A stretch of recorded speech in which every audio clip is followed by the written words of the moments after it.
Hi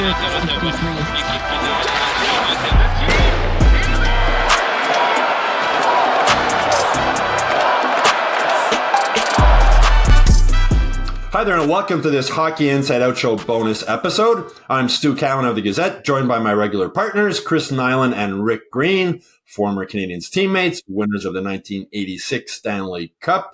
Rick, Alex Newhook, since yet another season-ending knee surgery for Kirby Dach, has moved into the second-line center role.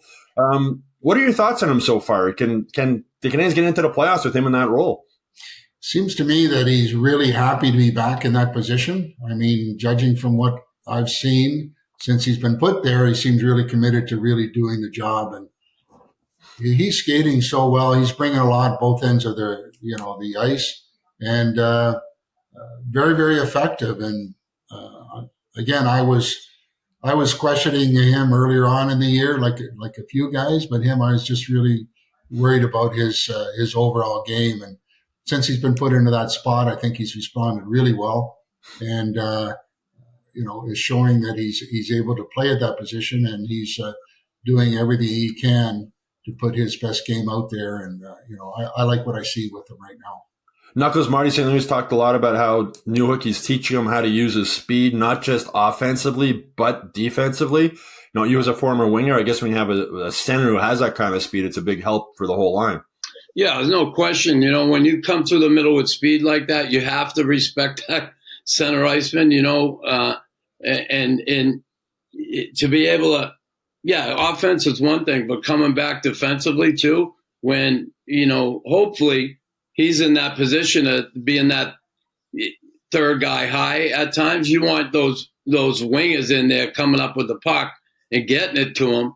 And hopefully he's in a position to get it. And when he's not, and that puck gets turned over, he got to get his ass back up the middle, a back check. And so defensively, that speed and quickness certainly helps too. But I've like I said, I watched him the past few games here, and since he's been back in the middle, it seemed like he's playing a lot better hockey, better all around game. And again, that I think alludes to the fact we talked about this team coming together and playing for each other and playing these meaningful games. Like, you're going to stick out like a sore thumb if you're not buying in and you're not showing up every night. So, good on him. I hope that continues for sure. I think Marty's got him more focused too, because he used to look like he was just flying around all over the place without a purpose, right? He was like a bumblebee going from flower, just flying all over the place. I know, Rick, you one of your favorite lines is never trust the forward. Has Newhook got to the point where maybe you would trust him as a defenseman? I mean, I hate to say it, but sort of. But, it's all in looking at the overall play and making sure that when you're back in your zone, you have to be committed to do the job, and you have to push hard. And he's not a really big guy, right? So he's got to use his smarts, his speed, and his anticipation to be effective. But there's a level of commitment there that you have to really be responsible in order for you to get the job done. And he's been able to respond in a very positive way, and that's a good thing for the hockey club right now. Knuckles, he's not great on faceoffs. He's better than Kirby Dach, but he's not great. How important is that when you're playing on a line with a centerman who can't win faceoffs or struggles to win them? Yeah, there's times because possession's key. You want to start with the puck. Especially in your own end of the rink. Those faceoffs are big. Sometimes he's going to be in a situation where he's going to have to take it, and listen. That's something center icemen have to work on. I'm not over at practice all the time. Does he? Do they? I'm sure he is. I'm sure they have a coach there dropping pucks, trying to pick up on some pointers. Maybe Evans working with him. They brought in Mark Bureau as a face-off coach. So, it's something you got to work on. It's great to be quick, but you also have to have some strength, to win face-offs. That anticipation, quickness will help. But, that's something, especially if you're not doing it all season,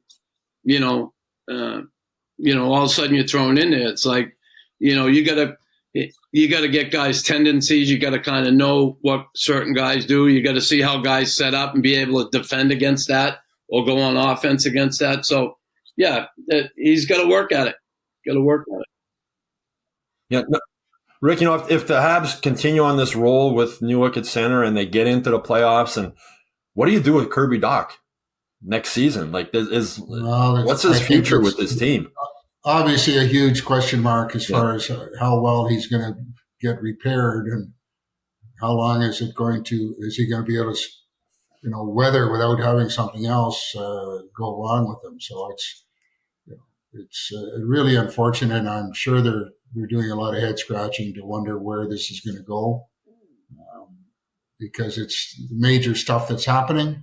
Doesn't mean that it's not going to be able to be repaired. He's going to carry on, but he's had some major stuff happen to him, and I'm not sure if this is going to end well. Yeah, I think the Canadiens have realized he's not going to be their number 2 center moving forward. I don't think the injuries and whatnot. I think that's going to be Kent Hughes' number one thing in the offseason. Knuckles is looking for a number 2 center. Yeah, listen, he was apparently in the hunt for Cousins, right? Couldn't pay enough, and he said he's willing to pay for a number 2 centerman. So I'm sure he's going to be on the hunt for that. And, I think with the injury history of Kirby Dach, you can't count on him. You get him back in there and he's healthy again, we'll see what happens. But I don't think this management team is in a position where they can afford to wait and say, well, let's see what happens with him. You got to be proactive, because this team, depending on what happens here, either way, they make the playoffs or they don't this year, they sure as hell better make it next year, bringing Demidov in. And if they bring in a legit bona fide number 2 guy in here, it'll bode well for their chances to make it the following season.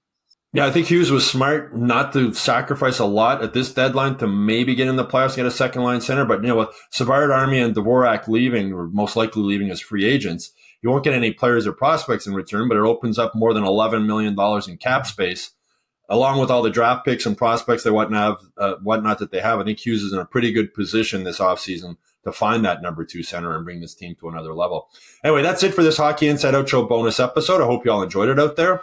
Please like and subscribe to the Hockey Inside Out YouTube channel. Go to MontrealGazette.com/newsletters to sign up for the Hockey Inside Out newsletter. And of course, go to HockeyInsideOut.com, where you'll get all the Canadiens news every day. Also, if you have a bonus question you'd like us to answer in a future bonus episode, please put it in the comments section below.